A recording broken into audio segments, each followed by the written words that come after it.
to the Sportcat Show. That's right, ladies and gentlemen, boys and girls, children of all ages. The one, the only Sportcat. I am here with you for the next 2 hours on the Sportcat Daily Gazette, and we're live on Yerg's Radio, Rainbow Radio, and Right Talk Radio.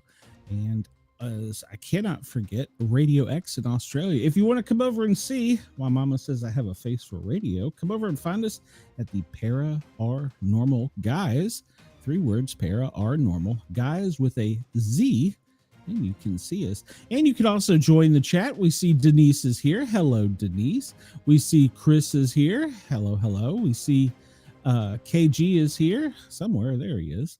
And yes, everybody, please hit the like, share, and subscribe button, or at least hit the like button, or hit the thumbs up and the subscribe button. Hit that little bell for notifications so you know when we do go live. Wendell is here as well. Hello, Wendell. Welcome, welcome, welcome. We have, I was a little late because Yergs and I were discussing some current events, and well, there's some going on right now. We'll get into that, but let's start off in our normal happy way, talking about what today is. All right, so today, May 2nd, is the Kentucky Oaks Day. All right, and I think that's the Kentucky Derby is this weekend, so I'm not a huge following of that type of sport. And the 12th day of Ridvan, it's National Baby Day, Brothers and Sisters Day. I have a half sister. Harry Potter Day, International Scurvy Awareness Day, which means that Glenn, make sure you warn them you are scared you look at it. Well, I kind of did. Today is International Scurvy Day, so make sure you're getting your vitamin C. You're eating your citrus fruits. Well, I guess it's not National Israel Independence Day, National Byron Day. If you know a Byron, say hello. National Life Insurance Day, plan for your future. National No Pants Day. Ooh, I kind of like the sounds of that one. National Play Your Ukulele. I want a ukulele. I really do. I want to learn how to play the ukulele. So maybe today will be the day I break down and buy one. I just won't tell Mrs. Sportcat. National Sandra Day. If you know a Sandra, say hello. National Space Day. Well, as long as you're not Kate Perry, you will be okay. Because the internet conspiracy theory is Kate Perry went to space, and while she was in space, they changed her with an alien, or an alien took over her body. I'm not kidding you. That is a theory on the internet. It's National Truffle Day. You know, I don't ever remember a truffle. I'm sure I've had them. National Tuba Day. It's Polish Flag Day. School Lunch Hero Day. Well, I assume that's talking about buying your kids lunches or buying other kids lunches. So take a baby to lunch day. Well, that's a good idea. It's certain parts of the country today. Well, the world's going to be good for it. It's World Tuna Day. And I don't think they mean by eating tuna fish. Oh, I wish I had the Grease Man song Tuna Fish right now. Yom Hazmat Day. All right. Today's birthday is Bam Bam. It's not from the Flintstone. I don't know who Bam Bam is. And it's Black Smurf's birthday. I didn't know there was a Black Smurf. I always thought it was a Blue Smurf. Hey, what am I? I am not being racist. I did not know there was a Black Smurf. Who knew? So, all right. Yeah, and I don't think I have the story, but Kanye is well, I wear stretchy pants, Wendell, so that I'm comfortable, except when I go to Walmart. Then I put on my stretchy shorts and I put on some old Crocs. Kanye is suing his dentist because he got him addicted to nitrous oxide. That's to me the silliest thing I think I've heard today. But all right, so we talked about School Lunch Hero Day, National Space Day, Truffle Day, Life Insurance Day. All right, well, let's see what birthdays and events occurred today. And what do we have here? Let's just skip ahead because we got a lot of news stories here. E.E. Smith, the author considered the father of the space opera, which is a science fiction story. Benjamin Spock, pediatrician, best-selling author of Common Sense Baby Care. Let's see. Ted Dabney, founder of the video machine gaming system Atari. All right. Dwayne The Rock Johnson, I think I said that already. Memorable events. Well, I should know this. Stonewall Jackson is wounded by his own men during an attack on Chancellorsville in 1878. The United States stopped minting the 20-cent coin. I never knew there was a 20-cent coin. I know we've stopped, well, I'm pretty sure we've stopped minting pennies. So these 2025, or maybe they already do 2026 pennies, the ones that get out are probably going to be worth some money. The first baseball game of the Negro National League is played in 1920. And in 1945, the U.S. 82nd Airborne Division liberates a concentration camp in Woblin. I probably said that wrong. And the U.S. Army in 1945, their 522nd Field Artillery Battalion halts a death march from Dachau to the Austrian border, saving hundreds of prisoners. All right, and let me catch up in the chat here. Well, yeah, Wendell, I did. Let's see. Chris says, she informed me that I have to pay a royalty every time I say her name. So that C person you're talking about. Pictures, Chris, pictures. And yes, Ken, I did. I bought an Atari at a yard sale many years ago. That was at the time, that was the thing to have. So speaking of yard sales, if you hear a lot of traffic behind me, apparently today is like some kind of national yard sale day too, because there is a 9-mile yard sale that is going down my mother's street and around the corner and back around down to another street where it's going back down and around. So these people are nuts. I went out there earlier. I mean, they're like parking on our yard and I'm out there yelling, "Get off my lawn." So crazy. All right. So today, May 2nd, we covered that Media Alert Day. Well, New Day Proclamation and National Investing Day. Okay. May Day, School Principals Day, Silver Star Day. No, that was yesterday. All right. We've covered that. Because we need to get into some news here because we have some breaking news that started about 20 minutes ago. Let's cover real quick in history what happened and then we'll get into it. Today in history, on May 2nd, Anne Boleyn is jailed for adultery. In 1536, you could be jailed for adultery. She was arrested for adultery, a charge that was likely false. Boleyn's husband, King Henry the Eighth, may have fabricated the accusation to have her beheaded so he could marry his third wife. Why couldn't he just say, "I'm done with you, get out"? I guess they didn't do that back then. If he's done with you, off with your head. So I won't let Mrs. Sportcat hear this story. She might get ideas. Let's see. She was informed of the charge. She was taken to the Tower of London, where she remained in prison until her execution 2 weeks later. That to me would even be worse. You know they're going to lop your head off. Why are we waiting so long? In 1729, Catherine the Great is born in Prussia. Prussia? Is that right? Persia. The Washburn Mill explosion takes place in 1878. An accumulation of flour dust leads to an explosion at the Washburn Mill in Minneapolis, Minnesota, killing 18, also known as the Great Mill Disaster, was caused by two dry milestones rubbing against each other, creating a spark that ignited the flour dust, and the mill was quickly destroyed, and every worker inside was killed. In 1933, we don't cover this cryptid much on our show. I need to. I've got a lady that is here in the States that does research on this. She does research and is known for her research on Champ up in Vermont. But today, in 1933, the first known sighting of the Loch Ness Monster. A newspaper in Inverness, Scotland, reports that a local couple spotted an enormous animal rolling and plunging. I wonder if it was like a dog on its back, rubbing its back on the surface of the Loch Ness, sparking the famous legend of the Loch Ness Monster. The creature soon became a national phenomenon. It still is. There's cameras you can watch live there, with circuses offering rewards for the capture of Nessie. How are you going to capture something that big? And fabricated photos capturing the attention of the world. Today, the legend of the monster endures, with tourists flocking to the Loch Ness in hopes of spotting Nessie. Well, 1954, the attempted assassination of Frank Costello.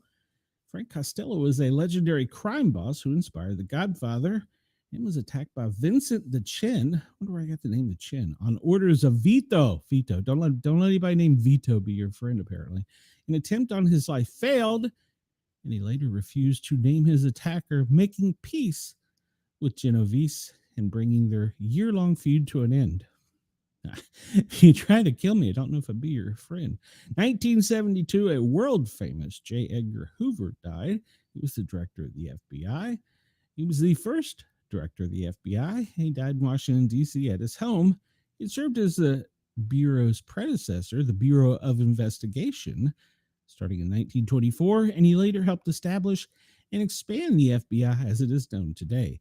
Hoover was still the director when he died of a heart attack at age 77. And on this day in 2011, Osama bin Laden was unalived. All right. So there's that.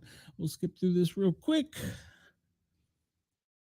The Battle of Berlin, 1945, ends the Soviet army storms the capital, forcing Germany commander of the city, General Helmuth, wielding to surrender. 1945, more than 1 million German soldiers officially surrendered to Western allies in Italy and Austria.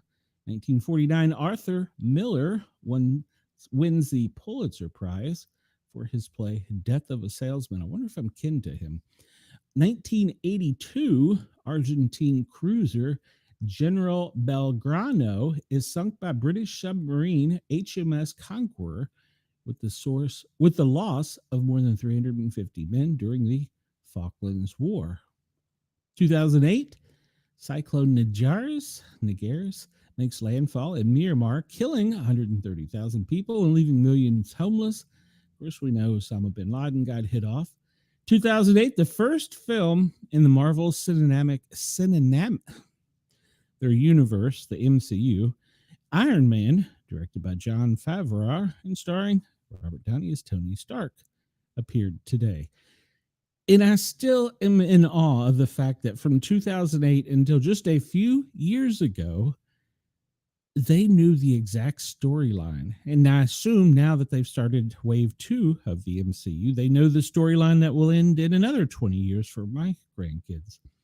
In 2023, the Writers Guild of America votes to strike over pay, and the industry changes, halting television production. Certainly harmed the economy in Atlanta.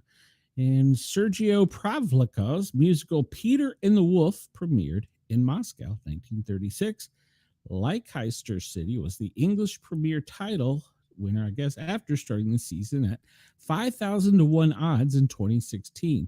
Yeah, I would like to have had a bet on them. So, Wendell, you're just silly. I thought it was the 202, the Zebco 202. Isn't that the one everybody gets when they first start fishing? This is the Zebco 202. I was thinking it was for some reason, and Frank Costello isn't mentioned a lot by the general public, but he was a really bad dude. Yes, he was. And he says, Leicester City winning that championship may have been the biggest long-term sports upset ever. Oh, man, I don't know. I really don't know.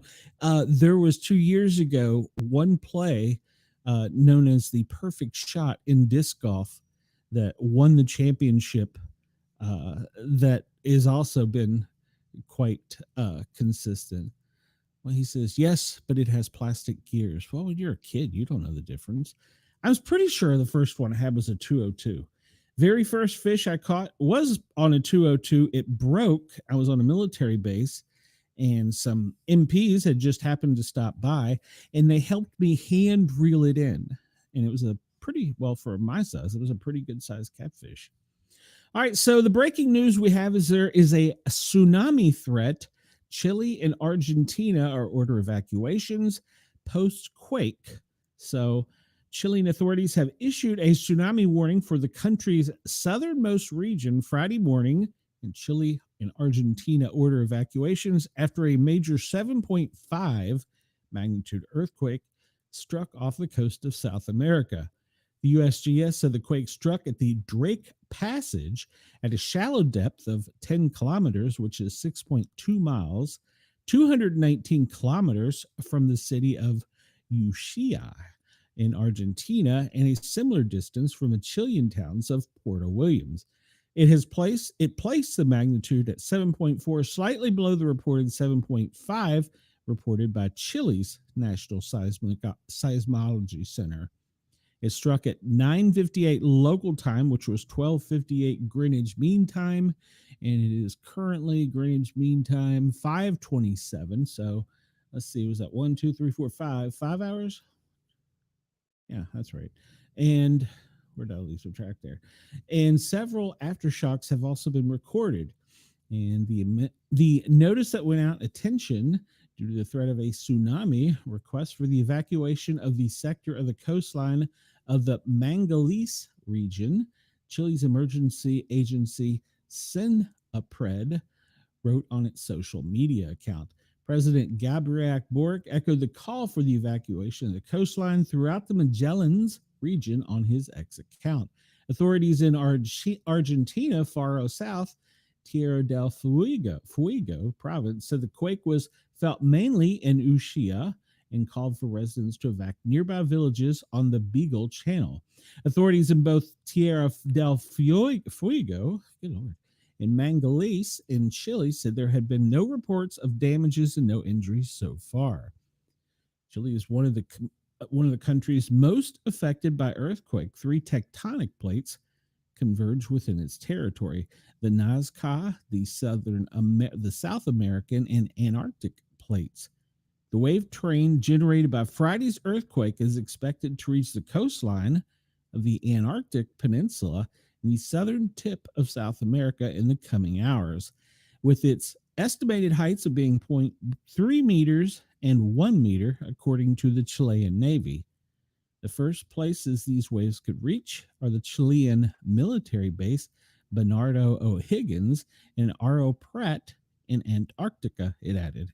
Situated at the southern tip of South America, the Mangalese, and I'm proud of Mangalese is the region, is Chile's second largest, but is sparsely populated and lies adjacent to Argentina's Tierra del Fuego province.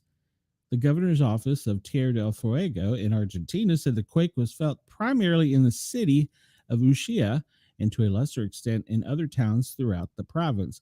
While urging calm, it called the residents in and around the towns of Puerto Almanza, about 75 kilometers east of Ushuaia on the Beagle Channel, to preventatively evacuate the area and move to higher, safer ground. And according to them, the evacuations are going smoothly. On X, they showed Chileans evacuating their homes in Puerto Williams, the town closest to the quake's epicenter.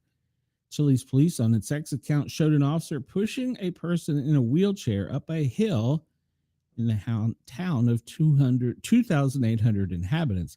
Other videos shared on X showed people in the town walking up a hill under sunny skies. The preventative evacuation was carried out well, with no incidents so far reported. Juan Carlos Andrade, director of CENAPRED in Magallanes, told reporters. In 1960, the southern Chilean city of Valdivia was devastated by a 9.5 magnitude earthquake, which is considered the most powerful ever recorded, killing 9,500 people. And in 2010, an 8.8 magnitude quake off the coast of central Chile triggered a tsunami that left more than 520 dead. Let's see. Wendell says, Denise says, I loved Peter and the Wolf. I had the story on a red record. I kind of remember that. Yeah, I actually do kind of remember that. And I I never hold the rod, I hold the reel. Oh, okay, Wendell. I'll go with that.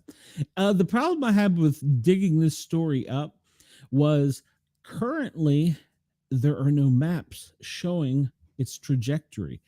And I find that really striking considering that this went, a couple hours ago. So we will check in on it before we go offline. Now, in other breaking news, the IAF, which is the Indian Air Force, started landing go drills and know about emergency landings in Jammu and Kashmir. So we're on the opposite side of the world, and we're talking about the Indian Air Force now. They're making test runs. A lot of people don't realize that interstates were designed for the military primarily, and that's what they're doing now is they're testing landing strips with helicopters and jets. And this is because they feel that there's going to be an imminent attack within the next 36 hours. The Indian Air Force on Friday started its much anticipated land and go drills on the 3.5-kilometer stretch of the Ganga Expressway in Uttar Pradesh. You know, if I'm going to be reporting these things, you'd think I know the name, marking a significant milestone in the country's defense preparedness. Does everybody remember a few years ago, our government did this and people went absolutely nuts? And yes, I forgot to mention that Ruth Buzzy did die today at 88. And somebody give me an answer to this question if you know it. Didn't towards the end of Ruth Buzzy's career, she get a little bit like Red Fox naughty with her comedy, or am I thinking of somewhere else?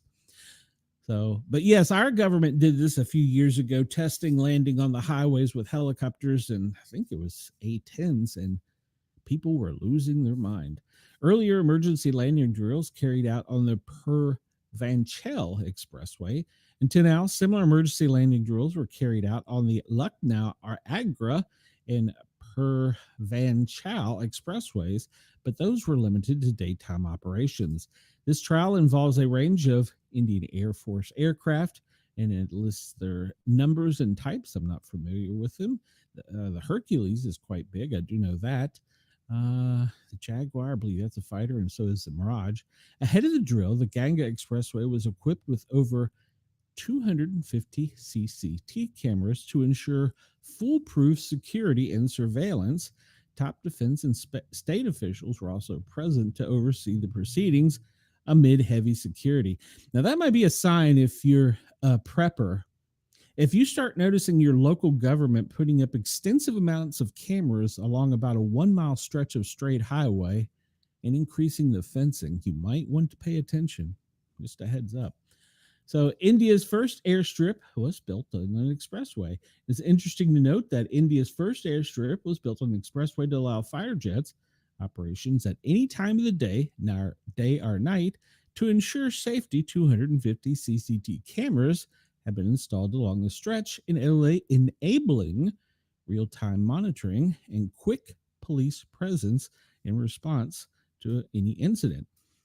All right, so know all about the emergency landings. Well, in April last year, they conducted the first test run of the 3.5-kilometer long emergency landing strip with 5 helicopters on the Jammu-Srinagar highway.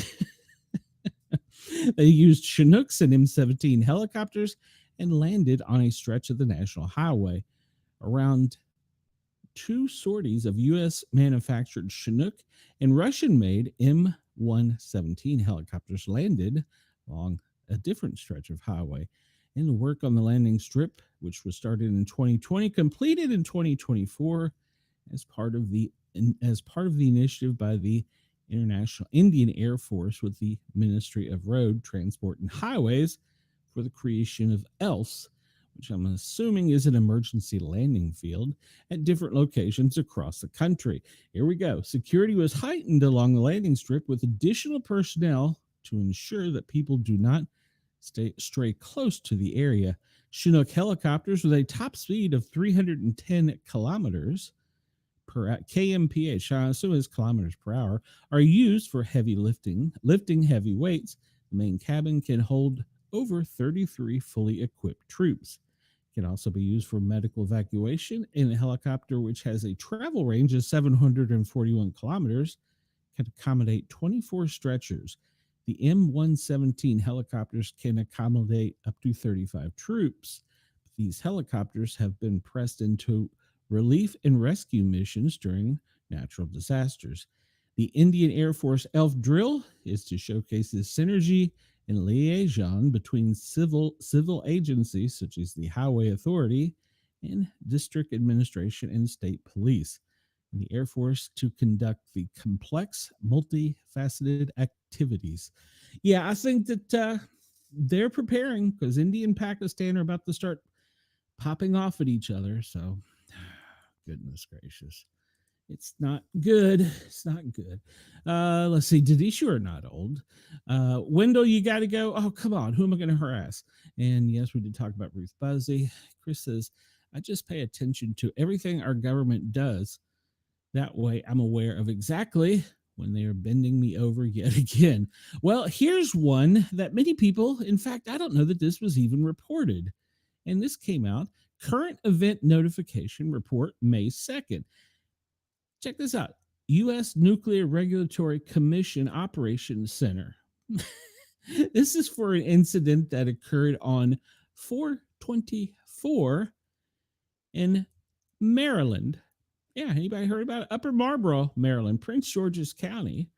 And it gives their license and all that fancy stuff. And I listed it as a non-emergency, but pay attention to the notes here when I read them. So, a state report, damaged moisture density gauge. The following information was provided by the Maryland Department of Environmental Resources. Okay, so it came out from the Maryland Department of Environmental Resources, but yet the U.S. Nuclear Regulatory Commission's reporting it. Yeah, that's shady. Yes, exactly, with the sketchy stuff. I agree on this one wholeheartedly. On April 23rd, that was a couple days ago at 12:40 Eastern Time, the radiation safety officer of AB Consultants reported an incident to the Maryland Department of Environmental Services, damage to a portable nuclear gauge. What?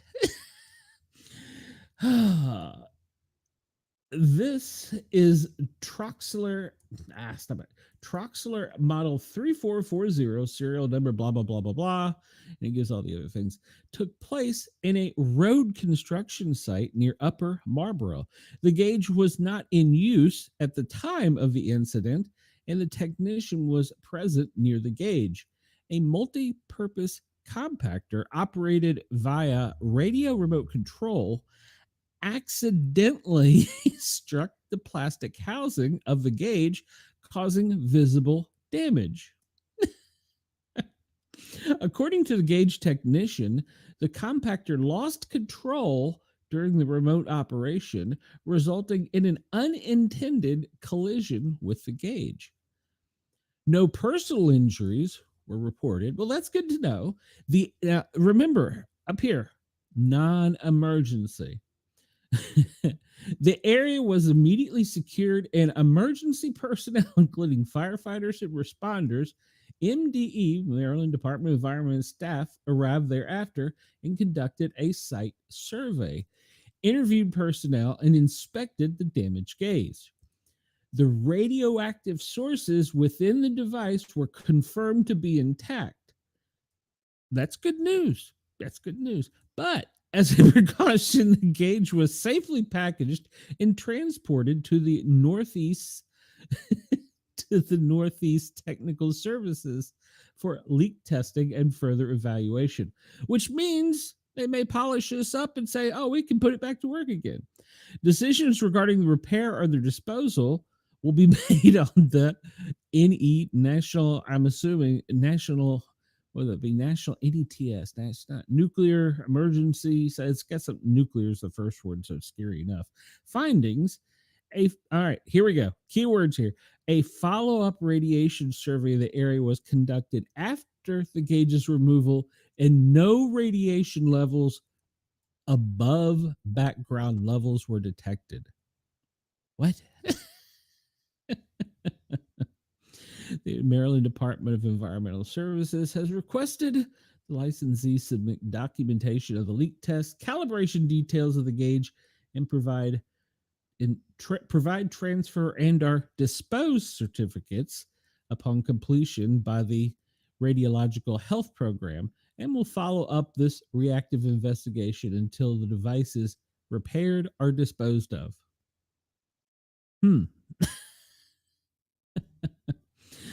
All right. So, yeah, there you go. We didn't know anything about this, but it was less than a Cat 3 level of radioactive materials. It's good to know. It's good to know. Less than Cat 3. Unlikely to cause permanent injury to individuals. Unlikely. Unlikely. Trust us. We're from the government. We're here to help you. But happened in April, and we just found out about it just tucked away in a little teeny tiny press release that nobody paid attention to except some guy by the name of Sportcat hidden in the deep hills of the Appalachia in his mama's attic. So, cha-ching! Millions of dimes spill onto Texas highway after a truck rolls.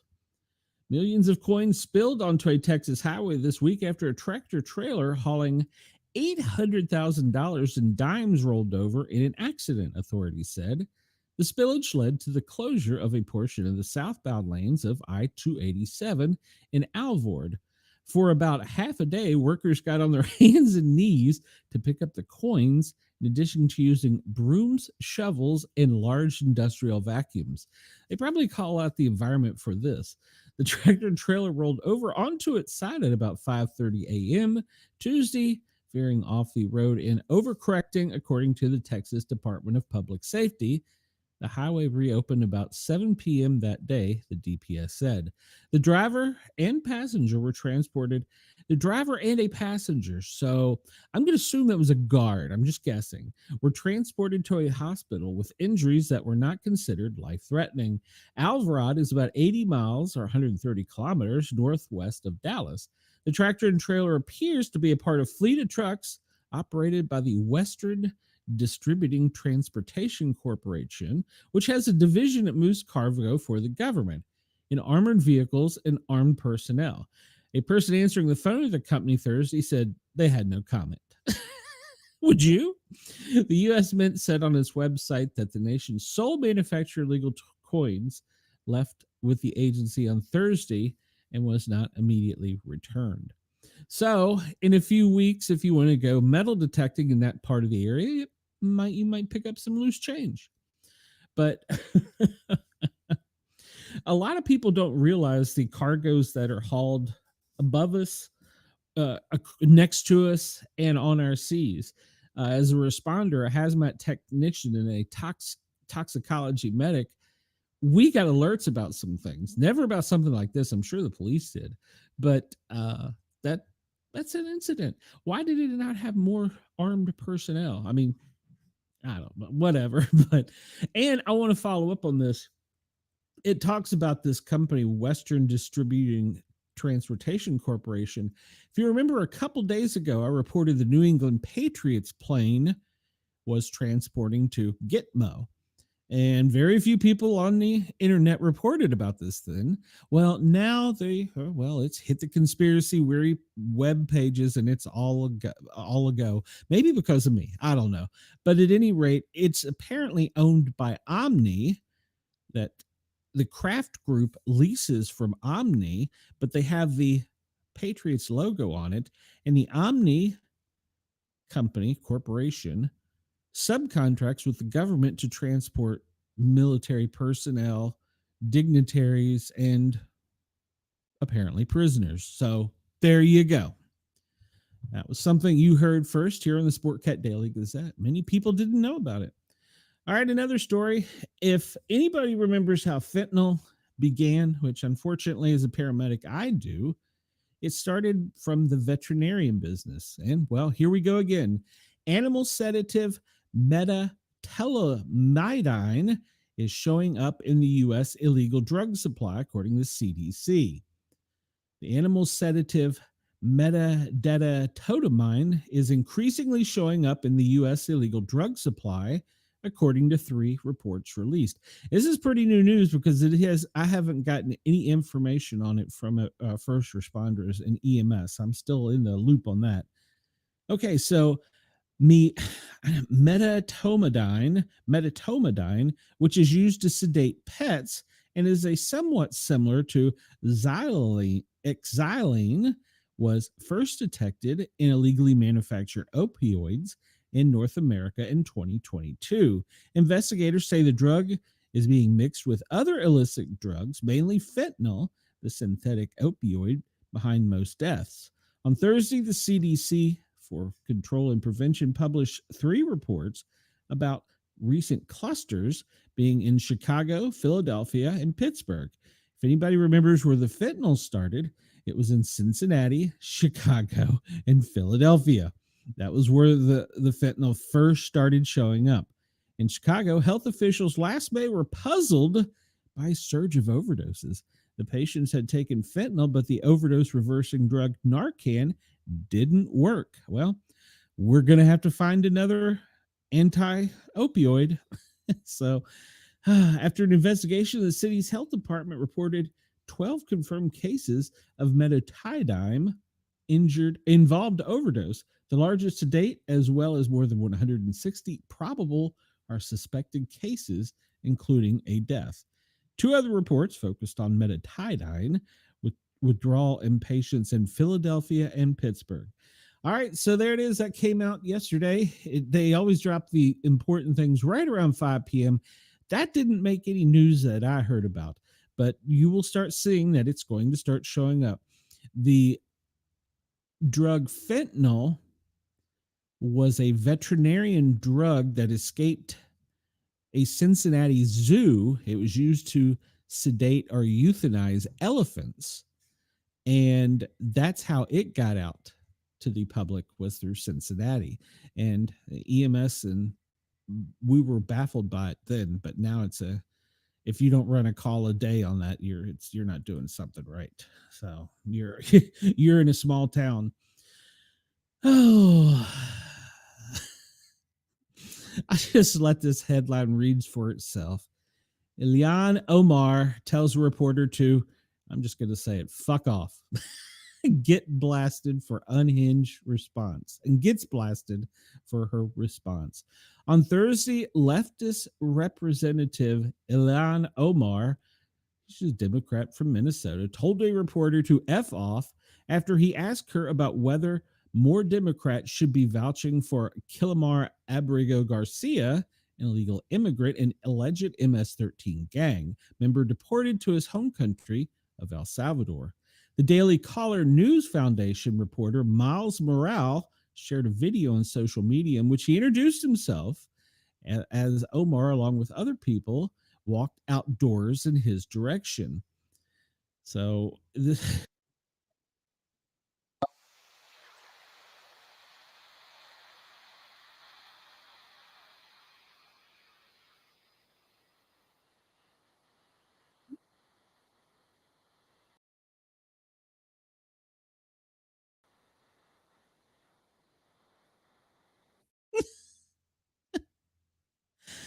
I don't know if you can hear the audio on that. I hope you could. Do you think more of Democratic colleagues should be traveling to El Salvador? And was what she was asked.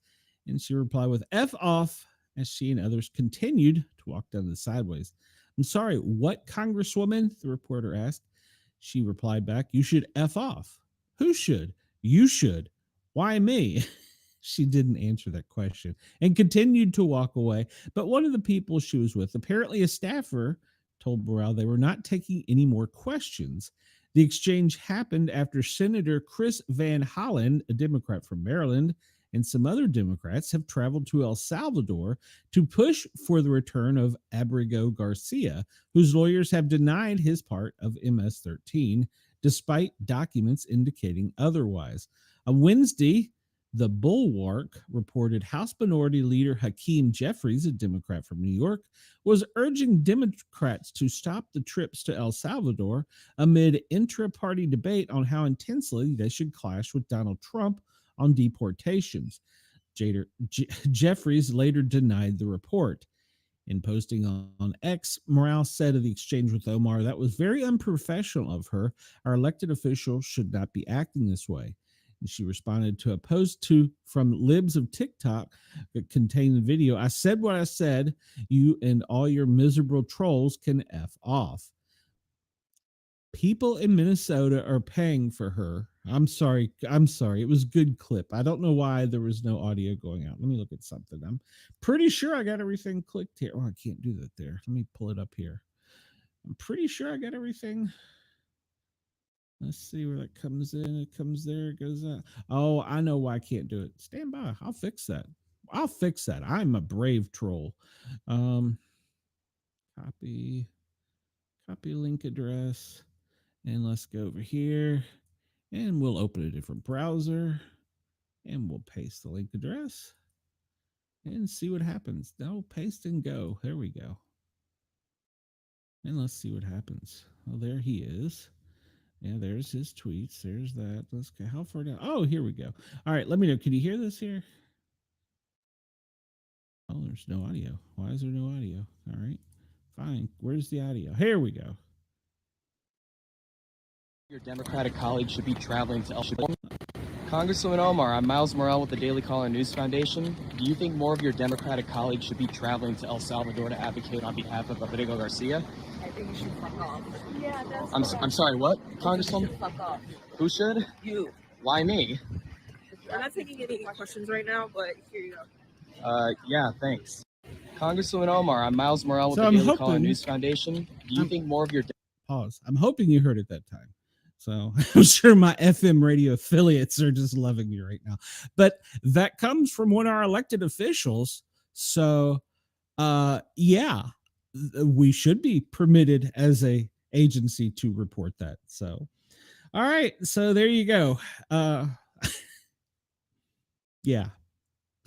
So at any rate, apparently there's some infighting in the Democrat Party, and she is a member of the leftist squad. She's no stranger to controversy. She was kicked off the House Foreign Affairs Committee in 2023 for comments she made about Israel. Last year, Omar faced a censure threat for suggesting that some Jewish students were pro-genocide, but it did not come to pass. That comes to us from the Daily Wire. Should you choose to go look at it and read it and listen to it on your own, you can go to the Daily Wire. I'm merely just reporting it. Don't shoot the messenger. So on this one, unless you're a FM radio producer. All right. So we're going to People Magazine. Prince Harry loses critical court appeal for restored UK security. Now, I'm not a follower of the royalty, but didn't he ask to be kicked out or no longer princed or whatever you call it? This one has always mattered the most. The Duke of Sussex previously told People about the importance of the case. He lost his high-stakes appeal to reinstate his state-funded United Kingdom security, which he says was unjustly revoked after he stepped back from royal duties and relocated to the United States in 2020. Judge Sir Geoffrey Vose dismissed the appeal on Friday, adding that the two other judges agreed with his opinion. Delivering the verdict, Vose said the Duke was, in fact, stepping in and out of the cohort protection provided for the RAVEC, the government's Royal and VIP Executive Committee. Outside the UK, he was outside the cohort, but when in the UK, his security would be considered as appropriate, depending on the circumstances. It was impossible, I said in my judgment, to say that this reasoning was illogical or inappropriate. Indeed, it seemed sensible. Even if there had been a risk analysis from the Risk Management Board, it would very likely have only been confirmed the threat, the vulnerability and impact levels which the Duke of Sussex has faced when earlier risk analyses were undertaken, the judge added, but it would have had nothing to say on the critical features of the changed situation. Let me just put that into unlegal mumble jumble. They didn't give him his guards back. The Duke of Sussex already traveled from his California home to attend the two-day hearing at the Royal Court of Justice in London on April 8th and 9th. For years, he's been fighting for the restoration of automatic state-funded security. During his visits to the UK and as he left the court on Europe, he told People he was feeling exhausted and overwhelmed. That's People magazine he's speaking to. For Prince Harry, this legal battle has been described by his legal team as a fight for his life.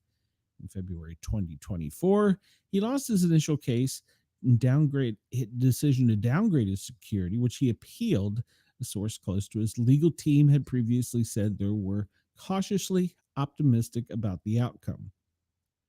The Duke of Sussex said that his worst fears have been confirmed by the whole legal disclosure in his case, and that's really sad, though he has had juggled multiple court cases and a strike back at the British tabloid press. This particular fight is crucial for his future and his family with his wife, Meghan Markle.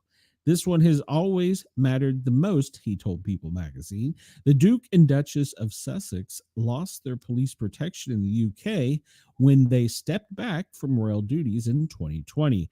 Harry's lawyers said in court on April 8th that he and Meghan felt forced to step back from the role of full-time official working members of the royal family as they considered they were not being protected by the institution and had wished to continue their duties in support of the late Queen as privately funded members of the royal family.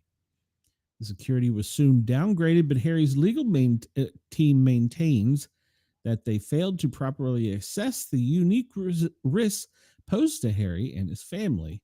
Instead, they gave a case-by-case arrangement based on current needs, which his side says is inadequate, inappropriate, and ineffective.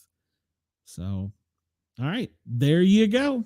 He wants his guards back. Well, sorry. You should have not done that, I guess. When you leave royalty, you're out.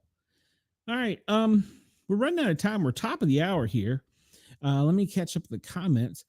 Chris asked, is it true that those animal meds are usually targeted to steal because they are usually under lesser watch and the penalties for their theft is lesser than human meds? The time with fentanyl, that was the case, Chris. Now it has been changed somewhat. I mean, you can still order antibiotics over the internet that are the same that you get from your pharmacy. They're just in fish med form. So it's 6 on one hand, half dozen on the other, to be honest with you. Let's see. All right, so we got the audio. Good. And Chris says, I can imagine the outrage if Trump told a reporter to F off. Exactly. Oh, Brenda, you missed me breaking FM rules. Come on. Why do you not show up in time, Brenda? And I had a great royalty case for you. All right, well, we'll do this one real quick. I think, we got 2 more real quick. Top of the hour, thank you to Radio X Australia, Yerg's Radio, Rainbow Radio, and Right Talk Radio for allowing us to tickle your ears. If you'd like to come over and join the chat, you can come over to the Para Are Normal Guys. 3 words, Para Are Normal Guys with a Z, as in zebra or Zulu or something like that. So here we go. Court documents revealed further. This comes to us from Zero Hedge. Court documents reveal further criminal activity of would-be Trump assassin. Recently unsealed court documents have revealed that Ryan Ralph, the guy who tried to assassinate President Trump at his own golf course, was trying to smuggle Afghans into the United States over the southern border. How about that? The document contains text that Ralph is a human smuggler. He's a human smuggler known as Ramiro in Mexico with the Department of Justice, alleging that the communications reveal his involvement in efforts to transport Afghan families from Amamaquia, a city south of Mexico City, to Eagle Pass, Texas. He's an outstanding, fine young gentleman. In the WhatsApp messages, Ralph wrote, "This is a humanitarian mission, dude. I can pay $500 or $1,000 to drive them to Eagle Pass. This family needs help." As reported headlines by USA's Ken Silva, the trafficker demanded more money to facilitate the crime, reasoning that the family's complete lack of legal documents would make it much more difficult. You think? The smuggler also suggested that the police bribes would be necessary and quoted the price of $1,800 per person. How do you put a price on a person, a living human being? He replied, "It is way too expensive just to take them to the border. It's like a one-day drive." All right, so you can go over and read all these on Zero Hedge. It shows the WhatsApp messages that went back and forth of a human smuggler. But perhaps even more disturbing and telling is the fact that Romero then suggested the family could enter the U.S. by posing as asylum seekers at the border. He said that he understood the people could likely illegally cross the Eagle Pass and still be granted a future court date and allowed to stay in the U.S. The pair even ruminated on the possibility of flying the migrants into the country if they were accepted into an asylum program. Defense attorneys are fighting to keep the communication out of his trial after he pled not guilty to attempted assassination of a presidential candidate, arguing that the texts are unrelated and may prejudice the jury. He is facing life in prison or the death penalty. Yeah. So there you go. All right. And so if you want to read that article, go over Zero Hedge, and they show you the WhatsApp messages. You can go back and forth and read all of them. It's quite lengthy, but it doesn't sound like he was a very nice guy. Oh, and I did keep this story up there. Kanye West intends to sue the dentist over how do you see life-altering harm? What? Kanye West has announced his intention to sue his former dentist, Thomas Conley, for causing life-altering harm to the rapper. He was previously the subject of claims from Yeezy employee Mio Vinopoulos, who accused the dentist of getting West addicted to nitrous oxide. In a notice sent to Conley, West and his wife Bianca Kinsery accused the dentist of malpractice. West was a patient of Conley's throughout 2024 and underwent several procedures with him and supplied the rapper with nitrous oxide gas. He directly accuses him of causing him life-altering harm caused by malice, misappropriation, and malpractice. Evidence shown that during the time Yi was under your care, you engaged in numerous inappropriate and dangerous practices that were far outside the bounds of any legitimate medical purpose or standard of care. These actions were not isolated incidents, but rather part of a pattern of improper conduct by you from 2024 through 2025 while Yi was your patient. Miss Sinceri, as Yi's spouse, was a witness to and impacted by many of these events, some of which took place at their shared residence. Conley is also accused of encouraging West to administer the gas himself and still continued to supply him with the addictive substance after he began to display neurological problems. West's legal team also claims to have messaged an apology from Conley. The letter of intent reveals that West was paying Conley $50,000 per month to be his dentist. There are also allegations that Conley supplied West with the drug Profenol in non-medical settings. Well, if he gave him that one, that's a bad one.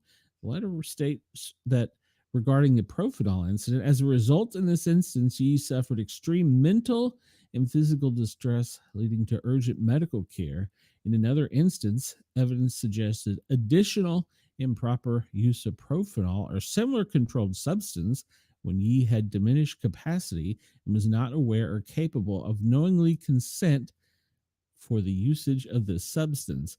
It is an anesthetic, Profenol, and it's one of the drugs found in Michael Jackson's system after his death in 2009. Conley is yet to respond to the incidents. Well, basically with Profenol, you stop breathing.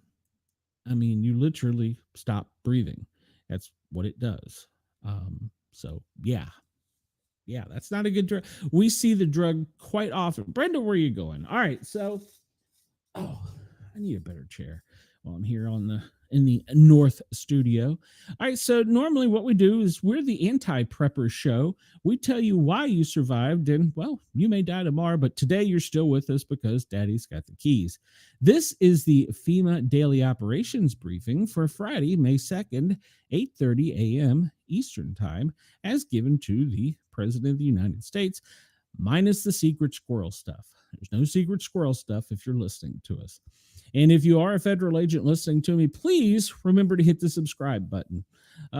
New significant ongoing operations, none, and new declarations, there are none. They are watching floods from Puerto Rico, severe weather, heavy rain, flash flooding from the southern plains to the Ohio Valley. I'll be under the gun later this afternoon.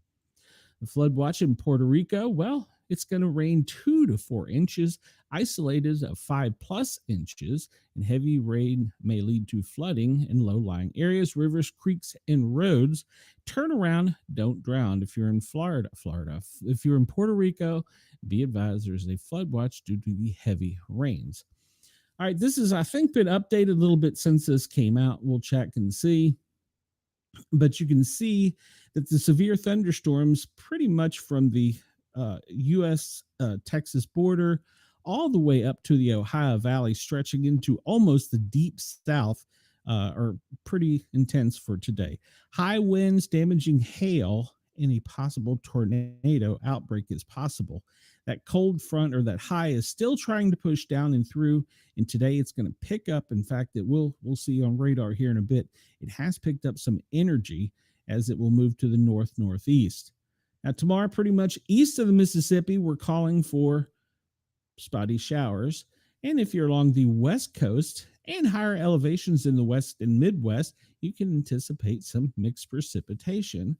And on Sunday, all of that should push out of the south and be mainly located into the Midwest to northeast, up on the 95 corridor. Pretty much you can see some rain on Sunday, but it's moving up to the northeast. And like I said, I think they've changed this, but we'll check. They've increased, I believe, the area where they believe the most severe weather will be from central Texas to most of Louisiana, the tip of our Arkansas, Alabama, and they've lowered it down into Georgia and spread it across Tennessee through central Kentucky and down. I think now it's up to the tip of West Virginia. Oh, welcome back, Brenda. I'm sorry. Are we interrupting your lunch or something? Is there something we can do for you, Brenda? So the hazard outlook for today, high winds, severe heavy rains in central Texas, Oklahoma. That's going to be skirting to the east, northeast, but it's going to be going slow. So central Tennessee is going to get really hit hard. Later today, we will hear in East Tennessee.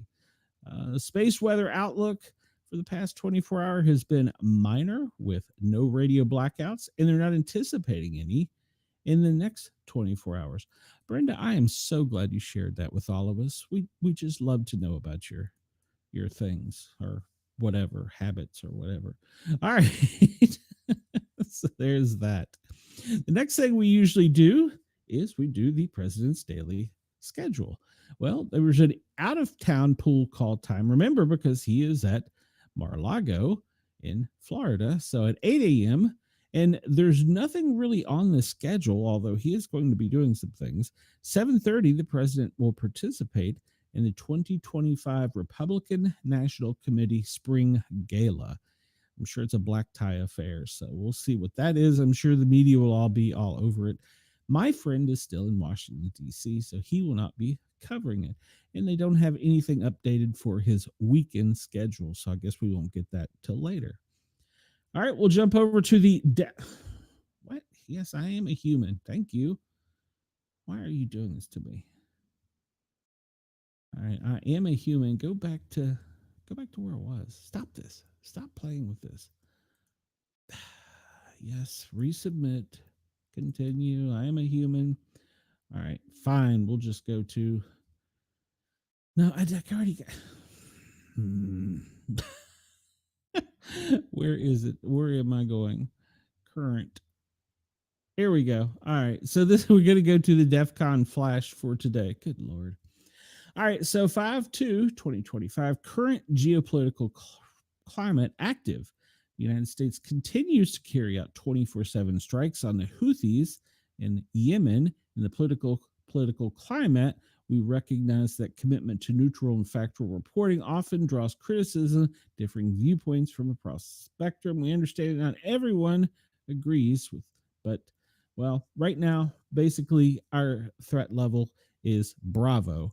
Our HEPCON level is Bravo, and our SP force level is Bravo, and we are considered to be at the Bravo level for possible activities against our country. So the most important thing they're talking about was the earthquake, and the tsunami has been has been issued. It'll occur in the Drake Passage, a reach known for its tectonic activity due to the boundary break between South American plate and the societal plate. And that gives us a little bit more information, not a whole lot. But let's see. No, that's old news. Our DEFCON level remains the same, but we can pretty much be thinking that we are on higher alert. I looked up the status for the UK, and their threat level is Bravo, and I'm not sure what it's called in Australia, but it's greater than 50%. It's like their terminology was the likelihood of something happening as we go into the weekend is greater than 50%. So all the world is currently on edge, and we're watching India and Pakistan as well. So, all right, so here's the National Weather Service's daily briefing. As I said, I think they changed it a little bit. The most severe weather and heavy rainfall from central Texas across Louisiana, Arkansas to West Tennessee. That's going to spread further to the east, northeast, but it's not going to get as far northeast, I don't think. It might get up into the central Louisville area. I don't know that it'll go quite that far later today. It just depends on how much energy it gets and can maintain. But I can tell you East Tennessee is going to be under the gun later today, as well as Alabama and as far south as Atlanta. So, and something that I was thinking about is I always remind everybody to have a weather radio and have a way of being alerted. We all rely on our phones. That's great, but we should have a weather radio. But someone brought up a fact to me in a message. Not all weather radios have batteries. Make sure you get a weather radio that has a battery in case for some reason during the storm, during the first part of the storm, you lose power and then it goes to battery backup, but then a tornado warning comes up. So there you go. So make sure to have a weather radio, smoke detector, and have both of them capable of being electric and battery, and carry some pocket tools. I recommend a flashlight. I always have one nearby, and a cutting tool of some sort in case you need to get out of something. All right, for tomorrow, the storm is not going to have as much intensity, but there is a possibility, although it is limited, for central North Carolina through southwest Virginia up into the D.C. metropolitan, Philadelphia, following that 95 corridor, for some severe stuff to pop up. They're not anticipating any tornadic activity. But pretty much east of the Mississippi, all the way up to Maine, we're going to get spotty showers and some soaking in and out of the area. Along the southern border, all the way over to the coastal area of the Pacific, we can expect the same spotty showers, with higher elevations still getting that Yankee dander in Washington, Oregon, Nevada, Colorado, Mexico, and Utah. Yes, the white stuff can still be falling. I just find it amazing. If you need a cutting tool, Andy has plenty to spare. Maybe I should do an unboxing on a knife and have Andy on screen with me. I think that'd be cool. All right. For day 3, which is Sunday, I still want everybody to be weather aware, but it doesn't look like there's going to be as much energy. That storm is going to push to the northeast. Spotty showers pretty much from central Alabama over to the coastline down to the Keys. But along the 95, or we'll just call it the Route 1 corridor, all the way up to Maine, you can expect spotty showers over to the central Ohio Valley. And of course, still in the higher elevations along the Midwest of Washington, Idaho, Montana, Wyoming, Colorado. I keep saying that one. Nevada, Utah, and Wyoming, and part of New Mexico can expect in the higher elevations some of that nasty Yankee dander, otherwise known as snow. Does anybody remember the bit that Saturday Night Live did on the snow that fell in Atlanta? And that guy had like 10 names for snow and was hilarious. So Brenda says, Andy woke me up yesterday to let me know that I had a bad storm coming and he wasn't wrong. Well, Brenda, if you would listen to this show, you would know that you should have a weather radio and be weather aware, because Andy can't be everywhere. He's usually busy sending out test messages in Maryland. So come on, Brenda, get with the program. Get a weather radio. Oh, come on. All right. We look into the Atlantic and we see nothing. And we look into the Pacific and we see nothing. But remember, that season starts in about 30 days. So be prepared. All right. Let's go on to our next thing here so we don't run out of time. We now are going to see, well, the satellite. We're going to go down north and see what the current weather conditions are. And it looks like, well, pretty much spotty showers. Sydney, Brisbane, Cairns, maybe up a little bit to the north of there, and over on the west on Perth. But I don't believe they're calling for any significant precipitation, except for maybe along the coastlines on the northeast side and maybe the deep southwest, maybe of Perth, but not much. The temperature currently, right now, in Fahrenheit is 76 in Darwin. It's 75 in Port Hedland. Central in Alice Springs, it's 59. Down on the lower side of Adelaide, it's 59. Melbourne, 46. Sydney, 61. 60 in Brisbane. And we get up to the tip there in Cairns, it's 74. On the west side of the continent, Perth is 68. And it doesn't look like it's going to be a bad day overall for you guys. All right. So good morning to you, by the way. We're glad you're here. We're glad you're allowing us to tickle your ears. All right, so we're going to look at current temperatures in the lower 48. And it looks as though, once again, Tampa is going to win the prize, coming in at 86 degrees. Even down in the Keys, it's not quite that hot. Atlanta, 75. Washington, D.C., 84 degrees. New York, you're 78. All the way up in Burlington, you're in the 70s. Hopping over to Detroit, 68. Milwaukee, 50. Minneapolis, 49. Did I mention Chicago is 53. Louisville, 75. St. Louis, 64. Kansas, you're coming in at 61. And let's hop over to the West Coast. Seattle, it's warming up for you. 63, 64 at Portland. Medford, you are, I'm zoomed in too much. 66. Klamath Falls, I'm familiar with that area. 67 degrees. Let's see what it is up in Yakima. There's a story with me there. 74 in Yakima. That's a little bit of a more desert area. And down in Crescent City, California, 50 degrees. San Francisco, 57. And I believe down in LA, they're getting a cool 66. Let's look at the precipitation index for everyone. And we see pretty much the west part of the country can expect very little precipitation, but Mississippi, you're going to get the brunt of it today. And Texas, you're going to get some residual rain. It's still flooding for you. I know you guys have had a lot, but it's moving to the east, and you'll get a couple days reprieve. Birmingham, you're going to get some. Nashville's going to get some. Maybe up into Knoxville. We'll see, but they're anticipating that it's not going to be bad, but we're going to wait and see. Let's check out the current radar and see what's going on. All right. So as we can tell in central Dallas, northwest Dallas is where the heaviest thunderstorm is located. There's one to the south down along, is that Houston down there? What is that, Brenda? Tell me quick.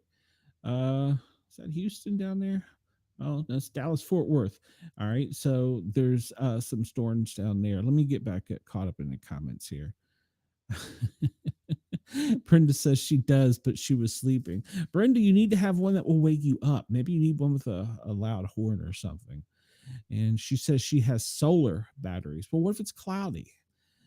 Chris said, I had a tornado take out a tree on the end of my block last month, and Andy didn't tell him a thing. Yeah, Andy, where were you? You should have helped Chris out. So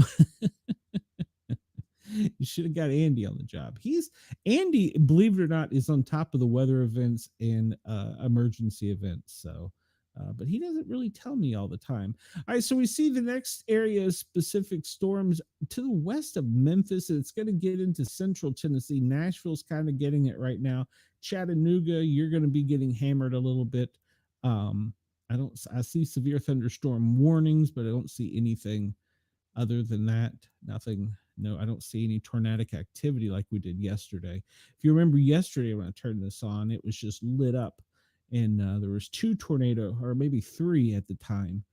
And then if we get up here to Cleveland, this is where another area where they're once again going to get a little bit. It's not going to be as intense, but they're still getting some residual energy from the storm, and it's going to be moving all the way over to Burlington. Once it crosses Lake Champlain, it'll be over in Burlington in a little while. So that is your current radar, and I don't see any tornadic warnings. But let's go over to Weather Warning and see what they have. What do we bet? I haven't looked yet. Is there a test message? Whoa, wait a minute. It's way down there. All right, well, we'll get to it. Ohio, special weather statement. Tennessee, well, Rutherford, Tennessee. This is all central Tennessee. They're calling for a thunderstorm warning. That's to the west of Nashville. Oklahoma, flood warnings. Indiana, Kentucky, severe thunderstorm warnings. Talked about the flood advisory in Puerto Rico. Special weather statement in Alabama. It's that northwest section is where they can expect possibly some heavy rains and frequent cloud to ground lightning and a thunderous boomer. South Carolina, later this afternoon, you're going to be getting some of our fun. Up in Ohio, they've got a special weather statement, and well, it just updated. Where'd it go? Georgia just came in with all kinds of weather alerts just right now. It knocked everything out.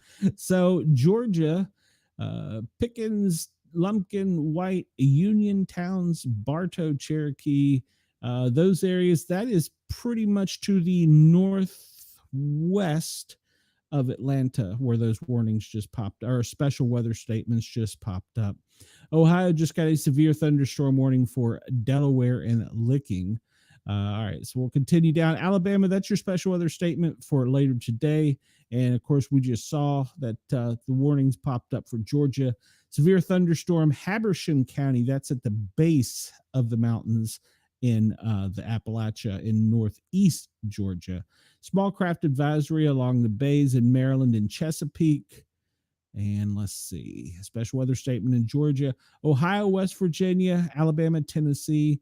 Those all areas can anticipate those special weather statements changing to severe thunderstorms. Texas, Liberty in Harris County, Puerto Rico still flooding. Louisiana and Kentucky has now got a thunderstorm warning. And this is dropping down to where it was later in the day. Oklahoma flood warning. Indiana, Kentucky, severe thunderstorms. That talked about that. And there's our test message from Andy. Once again, 1415 to 1425. Monitoring message only. Please disregard. Oh, so are you friends with him on Facebook, Chris? You should be. He's really a good guy. I love Andy to death. So, even though Brenda's cussing him. You didn't save a life, Chris. You didn't save your life, Chris. Let's see. These are all older warnings, and it's getting back into where we can see for the thunderstorm warnings and everything that are ending just about now. But it looks like they just updated something. Let's see what they updated here. So Virginia has now issued a special weather statement and a severe thunderstorm warning in Ohio. All right. So the activity currently right now, the hot spot, that area from central Texas, Louisiana, the tip of Georgia. It now looks as though it's going to move a little bit further south, so it may hit the Atlanta area. Chattanooga and Knoxville will be under the gun here in a little bit. When I'm probably at Walmart, what a great time for it. All right, so tornadic activity. Well, they say it's a small chance, but some of those cells have got a little bit of power, so they're only calling it 2% from central Texas, Louisiana, Alabama, Georgia, most of Tennessee and Kentucky, and just a little tippy-toe portion of Virginia, West Virginia in there for possible. But they say that the chances are low, but some of those storms pack a little bit of power. All right, let's check out our next thing here. This is the wind map. We always check in on Columbus to make sure it's always windy in Columbus. And I guess that's the most recent. No, there we go. So this is updated as of 110, so it's a little bit old. It's showing, well, it's pretty much showing most of the air coming still off of the Gulf, riding up the Mississippi and splitting in the Ohio Valley, where it goes east and west. below Chicago, back up into Canada, and out to the northeast over Washington, D.C. And we see that other energy in Dallas and Denver as the turbulence is going to be coming there off of the mountains, meeting that energy and going to the north. And up in the far tip of the country there, up in New England, most of the winds are coming off the Great Lakes, Canada, down into the Atlantic Ocean. So Andy said he is not doing good. Is he okay? I mean, is just because of his underreporting of our needs, not servicing our needs? He's okay, right? I mean, I worry about Andy. I do really like Andy. I even like Wendell. So, Chris says, I don't care about cities in the Southeast. Nope, not at all. All right, so we see a little cell over here in Arizona. What is that? Prescott, to the east of Prescott. It's just a small cell that's putting out a little electricity. Albuquerque, Los Alamos, Santa Fe, you got a small cell there. Well, he needs to help us, Brenda. All right, so the thunderstorm is really Dallas-Fort Worth area, pretty much all of Metro Dallas, and to the southwest and northeast, where it's going diagonally across the city. And then if we look further down, another intense line of storms is coming from Houston and going to the northeast towards Shreveport. And that one has a little bit of power to it at this time. And let's skip up ahead. As we see, there's some spotty ones in between that line going up over Louisiana. Then it gets into Greenville, and not South Carolina. It's Greenville, Arkansas. That's Arkansas right there, right? Yeah. In Oxford, Alabama. Is that right? Oxford, Alabama. Yeah. Into Memphis is the section, but then is gained a lot of energy. And if we see, even Huntsville is under the gun, kind of straight up to Evansville, Indiana. That line has got some intensity, and that's going to keep pushing to the east. So keep an eye on it. That one's pretty rough. And I see now why that cell in north, well, it's really all of North Georgia. It's pretty intense there. So they'll keep an eye on that. And that same line continues up over Columbus. Cleveland, you're under the gun right now for a pretty strong cell. And if we zoom out here and get the overall picture, if I'd stop moving, you can see that line of storms is pretty intense, going from central Texas all the way up to the Great Lakes. And as that cold front pushes down and through, it's going to push that to the northeast. And it's still not broke through and gotten as cold as it's going to. It will be by the weekend. It's going to be cooler, but until then, we're going to continue to get this energy from the Gulf of America, creating these mid-afternoon pop-up showers that are pretty heavy and will be lasting for a bit. I mean, we see, look at it. It really looks like it just exploded over Memphis right there in northwestern Alabama. It looks like it just basically, while we're watching it, we can see the activity increasing. It's just getting all that Gulf air. Let's look and see what the power outages are. I know this map, well, that's surprising. It's showing Pennsylvania still having problems with power, 128,858. They were having problems yesterday. That same area of Pennsylvania, it looks like they're having a problem, probably because of the remote locations, some of the lines in some of the trees causing havoc for them to repair. So give them a little time, but you should always be prepared when you lose power to be without power for 3 days. So, and Chris, I agree. It does look like more than a 2% chance to me. I agree wholeheartedly with you. It's going to have some impact. And I'm really surprised we're not seeing more than that power outage wise in the U.S. right now. We'll hop over and look at our air quality. Well, hopefully this rain will help with one thing. It will help with the air quality. It looks like in the deep south it's helped. In central Texas it's helped. Right in front of the storm, well, following the east side of the Appalachia along the 95 Route 1 corridor, actually, your air quality is pretty moderate. So it's not bad, but it's getting there. But it looks as though that storm is going to be pushing all that out. Hopefully we will have some good air this weekend. Let's see. Let's look at the smoke map. Well, Bring this up a little bit larger. Look at the smoke map, and this is really from the fires just sitting there. This is stagnant smoke. It's not really moving. This is clinging lower to the ground in the deep south, central Texas, over to the northeast, the Carolinas up to New York City. That's going to be sitting lower, so it's not going to be pushed as easily with the front coming through. If you're out in the Gulf of Mexico right now, it's pretty poor air quality, pretty smoky day out there. All right, look at the allergy map. You know my opinion on this thing. It says we're code green here in East Tennessee, that the only area is Washington, D.C., 95 corridor from D.C. up through New York. Code green, code orange to code red for tree pollen. And it looks like over in the Four Corners region, back to the east, maybe almost over to Indiana or Illinois, maybe just a little bit of code red in the center of that with code orange extending outward. That's because it's starting to dry out behind that storm, and your tree pollen is increasing. Let's see where the aches and pains map is. Let's see. Brenda, will you be hurting today? No, Brenda, you should have a pretty pain-free day. Looks as though the worst pain in the country will be up in Maine, Massachusetts, up in there. And out in the Midwest, the West Coast, maybe. You may have Midwest to West Coast. You may have some aches and pains today. All right, let's move on. Nope, I don't want to.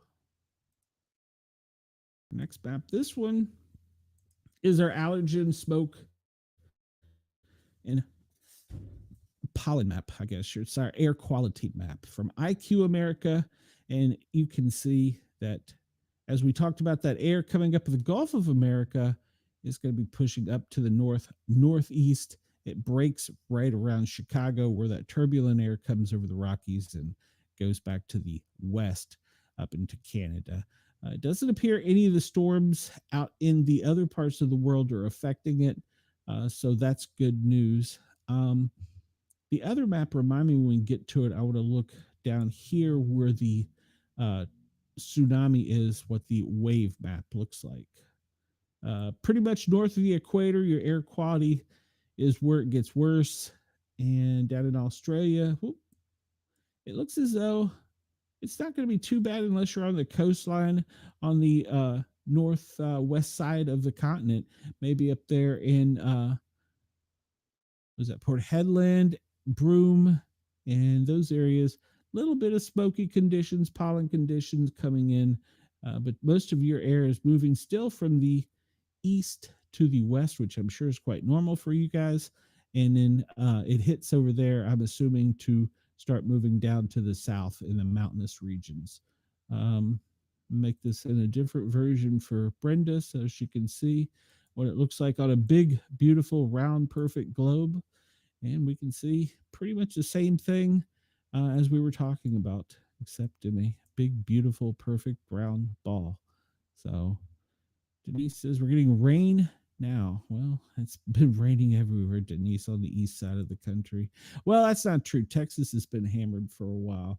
All right, we're going to look at some forest fires and see what we have here. And I noticed a new one popped over. Black Swamp popped up, and it is 60% contained, 950 acres. And we'll look over into the Appalachia, and we see that 94% contained B-Rock. They have been working on that one for a while. Rattlesnake Branch is still only 26%. And this one, Big Ridge, 88% contained, which is good news. This one to my south is 57% contained, 3,100 acres. And Heo Lead is the area that one is. And let's see, go down towards Texas. Most of these are prescribed burns on the west side, so they're really not going to, on the west of the Mississippi. So currently, you're not going to have many problems with the fire outbreak. There are some that aren't prescribed burns, but very few. Maybe down into the California region. Well, actually, I'm seeing, well, let's see, this one 3 weeks ago, 100% contained.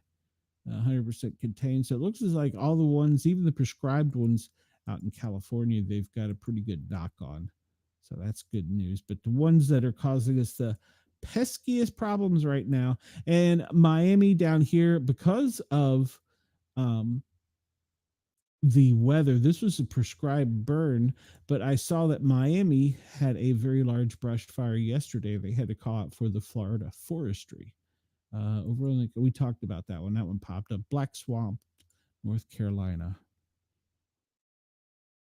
Yeah, Denise, the rain is we've been lucky here in the Tennessee Valley, to the east, to our west, to our north, and to our south, but the East Tennessee Valley's been pretty lucky so far. Let's look here. Let me make this larger. This is the AI wind generated map, big, beautiful, round, perfect globe. And I want to change this over, and I want to look at the wave activity, since we had the earthquake and we have a tsunami event. So we'll look at the currents first. We'll bring down and enlarge this section of the world down in Chile, where they're expecting this. And yeah, there's no real current there. So let's see what the waves are doing. Yeah, it looks like the waves are centering from that epicenter and outward. I don't know the speed of a tsunami. I don't know how fast they travel, but they are doing a real good job of getting evacuations out, because we can see this is traveling to the northeast. So hopefully there's not much loss of life, but I'm afraid there will be. And Ross, or Jurgs, and I were talking about this earlier. And imagine the people where the government comes in and says, we got to go now, but we don't have room for your pet. That's a horrible decision to have to make. So I hope they don't have to make that decision, but unfortunately, in an emergency situation like this, they may have to. And I wish we could really get a report on the height of the waves. That would be great. Let's flatten this out a little bit here. Where is it? Is that it? EOP. Yeah, I like that one better. Go back down here. Is this still the waves? You see down here, it's all going to be pushing down into that area and down to Antarctica. So yeah, I know it would be a tough decision, Denise, and I got to agree with you. Yeah, you'd find me floating with a life preserver, probably over in Africa. It would be a very tough decision. I don't know that I could make it.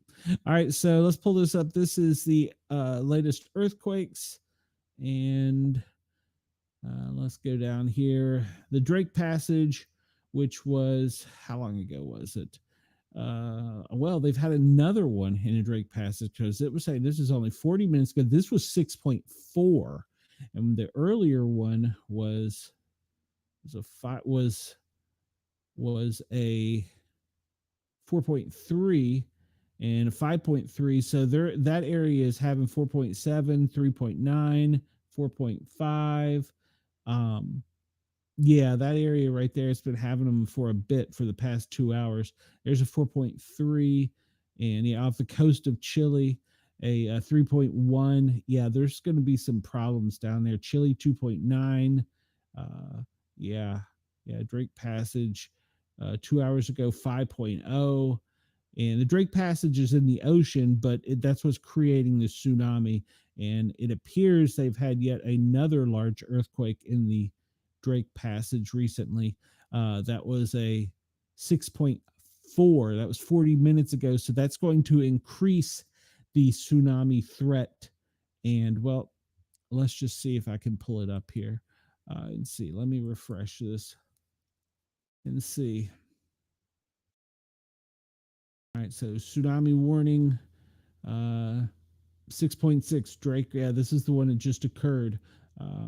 So let's see if we can zoom in on this and make it bigger. Drake Passage 7.5. When, good Lord, when was that one?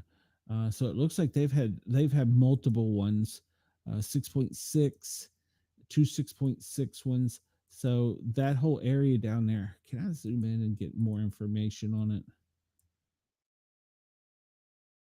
Basically, they're saying that the tsunami is going to affect the lower end of Chile and the Antarctic tip. Luckily, there shouldn't be keywords there, anyone in Antarctic, but the problem is going to be down here in Chile, this outlying area, all these smaller islands, getting these people evacuated to mainland, and it's going to come right across the lower portion of Chile there. And I haven't seen reports yet on the height, but it's not necessarily the height of the wave that you have to worry about. It's how long is that wave going to be there? So all that water should start receding before it gets bigger. But yeah, so they've had more earthquakes since we came online, with the most recent one being 6.6. Now they say there's no tsunami warning, but yet Chile is evacuating. So I don't understand that. Maybe that's from the earlier one. Let's pull this up over here. This is our volcanic warning. Nothing really new on the volcano warning. We're under watches with out in Hawaii, up in Alaska. They're under an advisory, and we're watching all these on these little tiny islands off the Alaskan coast. Now let's go over here to this. And we can say, yeah, just look down here. Can I zoom in on that area? Yeah, just look at the number of earthquakes they've had down there on the lower end of Chile. So this will be the area where most of the tsunami event is going to be. And let's really keep our eyes on it, maybe even as far as the Falklands. But yeah, they've had several in the past since we've been on the air, they've had several pretty significant earthquakes out in the ocean. And that's what's going to be causing the tsunami events. So let's keep our eyes on South America there. Space weather conditions, basically, as I said earlier, nothing to really report. Look at the aurora for the next couple days and see. And it doesn't appear that it's going to be making it any further. Well, no, there we go. It may make it into some of the northern and midwestern states. I will take my words back. So the aurora, Chris has to help me pronounce that one, does look like at some point in time it may jump down into the upper part of the country. Well, it showed that and then it went away. Where'd it go? Yeah, here it is. So yeah, probably in the earlier morning hours, you can see the aurora as it comes down to and explodes over. Well, you might see it as far down as West Virginia. Interesting. All right, so if you're anywhere pretty much north of West Virginia, you stand a good chance of seeing the aurora tonight. Good to know. All right, I'm going to refresh this. And this is the Global Disaster Alert and Coordination Center. And as we see down here, all the seismic activity, 6.4 May at 1759. And it is it's 1845 now. So universal coordinated time. So what is that? An hour ago was the 6.4. Go away. Thank you. So we see Chile, Argentina have been all the areas hardest hit with the earthquakes, flooding in the United States, Peru, Ecuador, volcanic activity in the Philippines, and droughts are pretty much common in the African continent this time of year. All right, so we'll move on. We'll hit it to our event list. We covered this the other day, but I don't know if we did it really quick because we were running out of time. We got a few minutes today. So I'll try and go back some if I can. Zimbabwe, fishermen drowned after a hippo attack. Their bodies are still missing. Let's see. This is where the measles outbreak. We're at 820 something. The last news article I checked for the U.S. Chicago airport panic as passenger diagnosed with world's most infectious disease. Well, Chris, let's pull this one up. This could be interesting.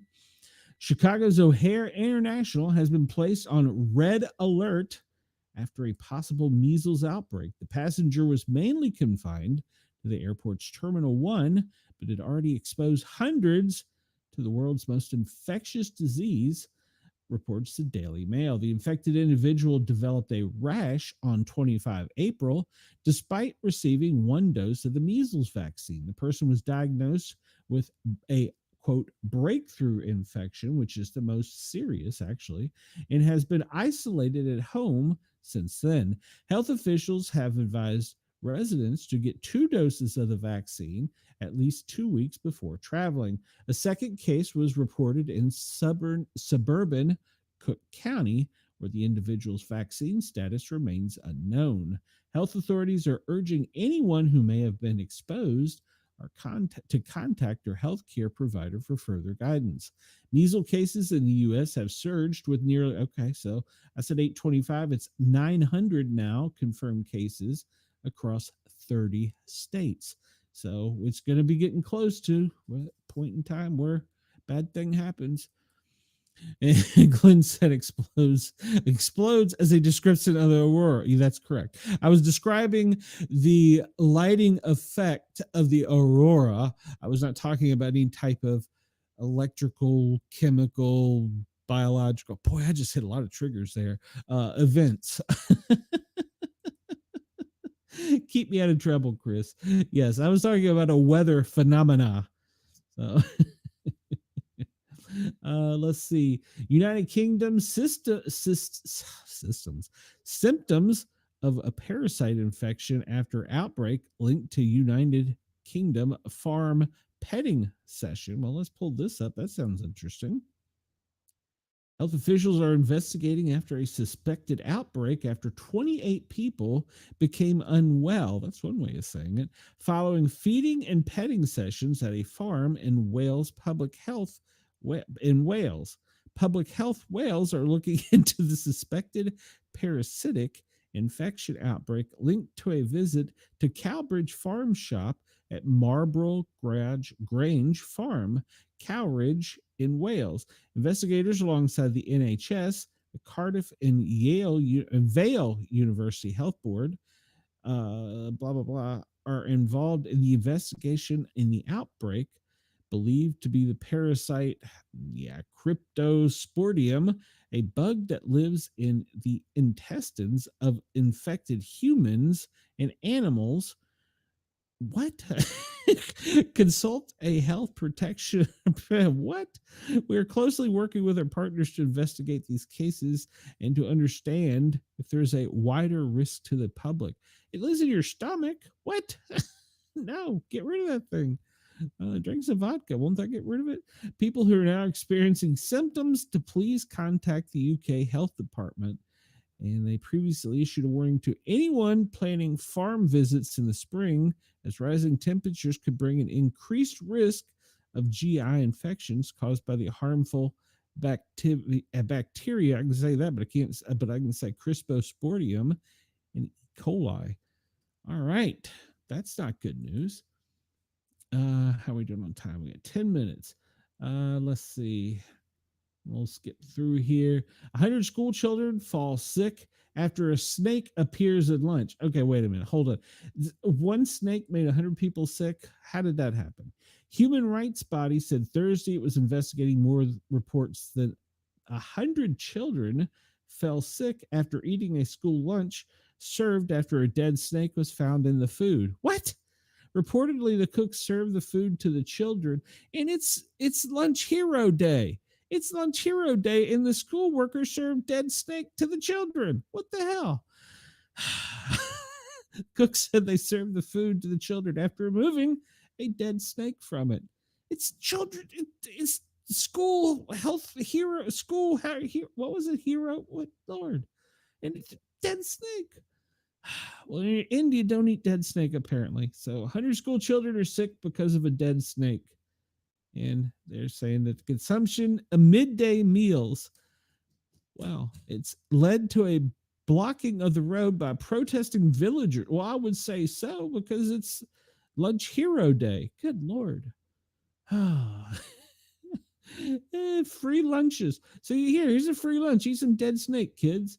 Wow. So now, I'm just going to throw this out there. It hasn't hit the 5 o'clock drop time. Remember we were talking about India and Pakistan? Could this be something else? red flag. 100 children, because that's one of the things they would probably want to go after the week. Huh. The poorest states. Yeah. Yeah. So keep your eyes on that one. That's shady to me. All right. Australia, that's an old report, but dozens of dead corallias. I never did look up to see what that was. It was a bug, wasn't it? It was a fish bug. I don't remember, but it was old news. 4:30, major pipeline in Pakistan leaked near Karachi University. People 40% cut in water supply expected. Yeah, that whole area is going to get hot right there. Passengers hospitalized after a train sits in the heat for 2 hours in Belgium. Emergency landslide erosion halts trains in San Clemente, the United States, for several weeks. That just occurred. And let's see, United Kingdom, King Cross evacuated in rush hour as passengers blast travel chaos. King Cross evacuated. All right, we're running out of time, but I don't understand this headline. United Kingdom, King Cross evacuated in rush hours. Passengers blast travel chaos. I'm reading articles on YouTube of the news YouTube. One of London's key train station was evacuated, causing travel chaos.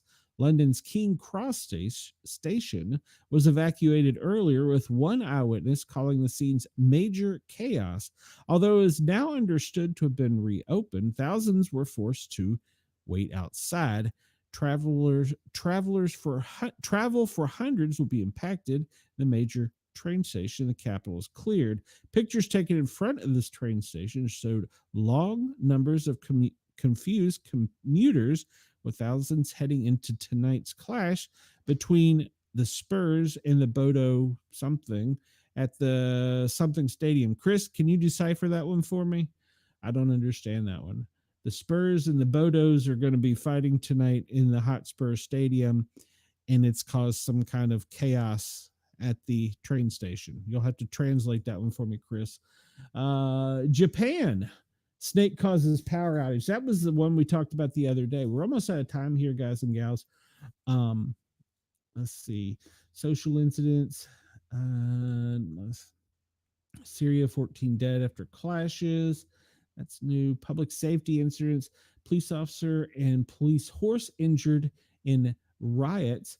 Rioter bitten by a police dog. Well, the dog was doing his job. Malta, drone ships attack aid going to Gaza, and 2 injured in Berlin in a Berlin shooting.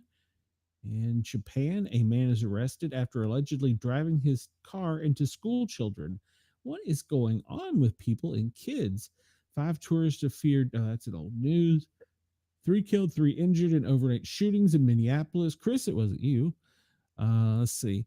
Apparently, that is a soccer game going on in London. So why is there going to be violence, Chris? It's supposed to be fun times when you watch your team. Let's see. Drop down here real quick. Serial demonstrations. 10 injured in Socialist Party police clash. May Day rally in Paris. I was reading Frederick County, Maryland had some intense police activity with arrests from people from protests. Kenya, 5 were killed. We know about Ukraine. Crisis as toxic algae overwhelms San Diego. Rescuers as marine life suffers. Okay. Iran, a deadly blast from a fireworks factory. Isn't that a normal thing? Let's see. Germany, explosion occurred in northern Germany. Nigeria, the barracks exploded. Situation under control, according to the army. Well, your barracks exploded. I guess it's okay. United States fire. Several injured in a fire at a laundromat that spread to apartment in Jersey City. Also, overnight, there was a fire, and I do not know her name. No, ma'am. I am Monday through Friday. I take the weekend off. So unless something really big breaks, but I'm pretty sure I'll be off. I'm not sure if I'm going to be traveling yet or staying in East Tennessee. So I'm not 100% yet. But So I will not be online unless there's major breaking news. But the lady that I don't remember her name, she was the singer in the 1980s hit "I Kissed a Girl and I Like It." She was killed overnight in a house fire. That was in the news. I didn't get to. Let's see. Grass fire breaks out in South Miami-Dade. 4 acres burned, 60% contained. That was what I was talking about. Israel firefighters battling to extinguish a forest blaze. And we talked about all these earthquakes. United Kingdom major route to Greater Manchester shuts down after road collapse. Okay, major route in Greater Manchester shuts down after road collapse. And United States Kilauea volcano has been active. It's been active for a couple days, and that's in the Alaskan volcanic. Puerto Rico floods. And South Netherlands power outage in Dutch City, leaving 20,000 in the dark. Well, be prepared for power outages lasting up to 3 days, coming soon, I'm sure. Let's see. Romania, shocking 150-year-old historic wooden bridge, Transylvania collapsed. Why is it shocking? It was 150 years old. Japan, wind turbine breaks in Japan. Man found dead nearby. Okay. 8 die in, no, it's old news. Zimbabwe's capital city battles swarming bed bugs. Well, that's interesting. And let's see, that's old news. I'm trying to skim through real quick here for you guys because I know the weekend is approaching. 1 dead in a plane crash in Grass Valley, U.S. Helicopter crashes into water with 3 people on board in Australia. And public road accidents. Germany, 3 injured after a car plowed into Stuttgart. U.S., 7 people are dead after a pickup and tour van collided near Yellowstone. And 17 suburban students, 2 drivers injured in Southside school bus crash in Chicago. Pakistan, 8 family members killed in Lower Kazakhstan as vehicle plunged into the gorge. China, bus crash in Hong Kong injures 22. Philippines, 12 dead after passenger bus slams into vehicle at toll booth. Pakistan, 4 dead as tractor trolley plunges into the deep gorge. And let's see, weather, the drought. We talked about dust storm in Egypt, northwestern Egypt hit by a sandstorm. We'll see the residual wind from that in the dust storm traveling to the west, which will eventually get us. And hail, man, there's been some large size hail in these last few storms. And we talked about that. We haven't really discussed the thick fog thing much. And there was some tornadic activity over the past few days. All right, I'm going to have to cut the feed for Radio X and Yergs and Rights Talk Radio because it's time for David Beckmeyer to come on.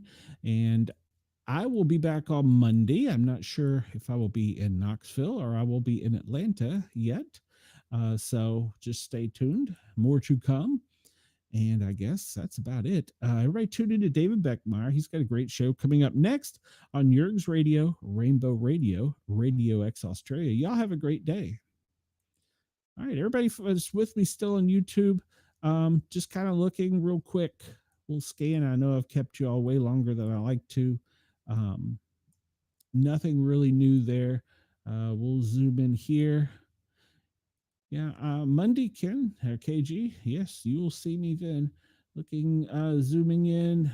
I'm just going to kind of scan and see anything jumps out at me. I don't really see anything news-wise. New England fire news. Everything's pretty much all these isolated incidents. Queens, New York City fire. It had a house with a male injured. Head trauma after a house fire. Okay. Robbery in Manhattan. Firearm shown. Level 1. All right. Is this one? That's the Queens Boulevard verbal 2. That's the one for the house fire with a person with a head injury. Missing person, Staten Island. Highland Boulevard. NYPD on scene of a missing person. Level 1 immobilization. And let's see, was that the house fire? Yeah, that one's under control. Search is complete in Manhattan. Buffalo had a pretty large fire the other day between two high rises. They managed to contain nicely. Over here, MVA with entrapment in Bedminster. All right. And let's zoom out and see if there's anything else. We really need to start supporting them better and getting them some more information for the New England FireNet so that we can get them information. There's the marine traffic. I didn't need to explore why the maps are different. Whoa, this has exploded. These are the balloons that are currently up. There was like one up in the Northwest when I brought this map up. That's surprising. Well, no, that's not surprising. And I'll tell you why real quick. This is all the airplanes overhead at the current time. Let's skip out here for a second. Thank you, Jill. Sobule was the singer that died in the fire. Yes, that's correct. Let's zoom out here. Let's take a look at something real quick here. I'll just do this for the people hanging around still on YouTube, X, and Twitch. Over the weekend, we've seen, or over the past few days, we've seen a lot of training going on down here. And most of these are all Blackhawks. You'll see all these are mostly Blackhawks. But during the night, they trade off, and that plane, I bet you, is just going to be flying the southern border. Yeah, pretty much flying the southern border. Coming from Hawaii. Interesting. He's flying to the southern border. I bet he's going to go down here. Anyhow, at night, they have transitioned most of the Blackhawk activity to the Gulf of America, down in the Panhandle, right there in the curve, and then over here from pretty much Charleston to the west, you can see in a circle. So there's been a lot of activity at night with the Blackhawks out in the ocean, which is not that common. And I say that because they do like to train. They train at night, but I think they're looking for something. There's a reason they're doing what they're doing. The government always has a mission.